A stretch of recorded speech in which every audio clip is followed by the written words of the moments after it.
Andy, I was looking at your website and there's a box right on top, which is usually not there. And it says, due to unusually high demand, we experience delays in processing, shipping, and customer support response times. We appreciate your patience and apologize for any inconvenience.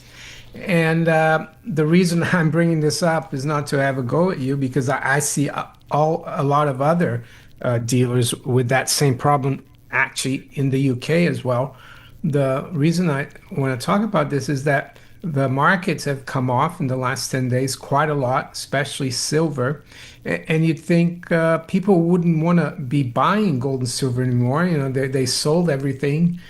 So how do you explain that? What's going on? We had record year last year. We did a third of the business we did all of last year in the month of January. The industry is on fire right now, Mario, and there are a lot of people, thanks to guys like you, who are aware and keenly aware of the forces that brought the paper price down, which are detached from reality in many respects. Yes, it certainly was something that affected the psyche of a lot of investors, especially new investors, but I think that the people who understand what is happening understand that this was a paper contrived smash, one that was at the heels of margin hikes that really went after the leverage players, which knocked the price down considerably. But you know, I think when you take a look, for example, at the March COMEX numbers, there's still almost 81,000 contracts of open interest open right now, which, you know, that I guess that sounds maybe that sounds abstract until you understand that there's 5,000 ounces of silver per contract. That's 402 million ounces of paper exposure tied to the March contract, where the first day of delivery is 2.5 weeks away. The big money, who doesn't play with margin, who's been standing for delivery every single month for the past 15 months, they're the benefactors. They're the ones who benefit from this smash down in the price of gold and silver, and the big money understands that. By the way, there's 402 million ounces of paper exposure tied to the contract, with only 103.5 million ounces in the registered category. What could possibly go wrong? Parallel to the same kind of conversation that you've had many times with the amazing David Jensen, who talks about a similar situation in London, 2 billion ounces of open contracts with 140 million ounces standing behind it, or something like that. Same thing we're seeing here on COMEX. This was a desperate act to get, I believe, some of these large players who are off sides in a big way, who were bleeding as the price kept going higher, maybe to get them to cover one last chance. It certainly wasn't normal market fundamentals. And, you know, when you see a price get hit that way and then in 2 days come back 35%, the volatility is extraordinary, but I will tell you that nothing changed. In fact, maybe only the fundamentals got stronger. And that's manifested into record demand. The interesting thing about the record demand, Mario, is that still is void of the majority of the mainstream public. It's just that the people who get it are doubling down and adding more and becoming more concerned about what's happening with the economy and the system. And it's just manifested itself as record volume throughout this entire industry. So it's not just the dealers like ourselves. It's the IRA custodians. It's the depositories. It's the shipping. It's everything is all but gummed up. And when you add record margin hikes into it, which keeps the refiners from taking any new business, in fact, stop taking any business, because understand that if they have $25 million worth of silver and gold that they are refining, and it takes time to refine it, break it down, refine it, and turn it into bars or whatnot, the amount of time that that's taking, in particular with silver, this whole way up, they've been getting margin called not only with the price of silver rising, but with the margin increases. So if they have 25 million in inventory that they are in working progress to make it, you know, from unrefined doré or junk silver or flatware or whatever that's being melted down, turned into shot, then turned into bars, that takes time. Well, the price of silver, they sell the exact same amount that they have that they paid for from the public on COMEX, so they're market neutral, right?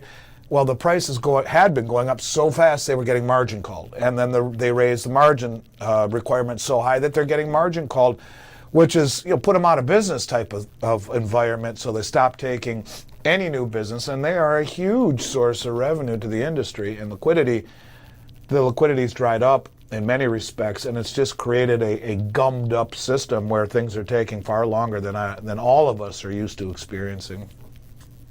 Yeah, and you mentioned the COMEX margin hikes, but they also like did trigger the Circuit breakers. yeah, they didn't. Yeah, how'd that happen, Yeah, right? How'd that twice, yeah. twice. Well, it's just like when Jeffrey Epstein was in this maximum security federal prison, that the guards fell asleep and the cameras didn't work for once, right? So they just happened to fall asleep and the cameras just happened to not work. So we don't really know what happened. I mean, it's a lie. Everything is Yeah. is silly when you talk about the circuit breakers glitched twice, right? And allowed it to free fall. Well, at the same time, you look at JP Morgan covering 700 plus contracts at the exact bottom when this happened. Or if you take a look at the ETF, SLV, when the price fell, right at the time the price fell, and amazingly so, there was a jump in SLV's shares by 37 million shares. And so at 0.905 ounces per share, that's 33 million ounces of silver added in one day. Now, they added that at the very bottom. So in other words, the authorized participants create those shares like JP Morgan and Goldman Sachs, and they do so by delivering physical metal first. So think about what that means. Silver gets destroyed, and immediately after the smash, not only does JP Morgan cover 700 plus contracts, but tens of millions of ounces show up inside the ETF.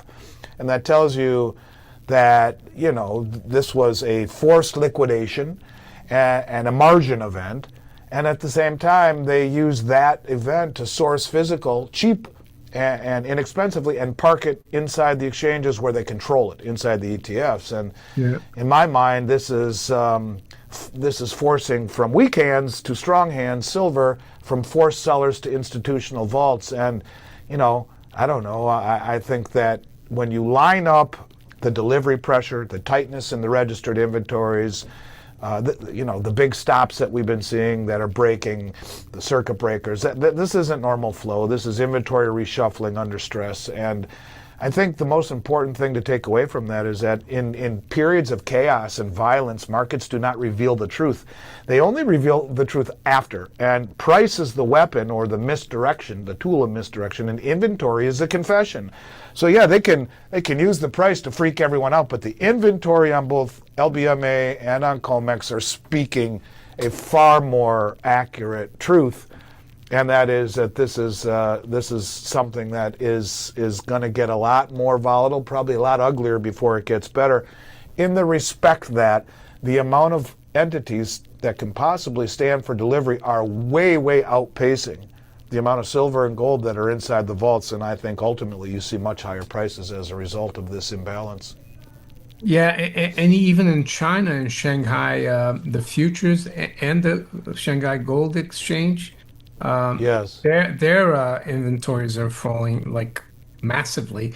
Yes, So they are, and that's happening everywhere as a result of the insiders that are understanding what the Western silly price is all about.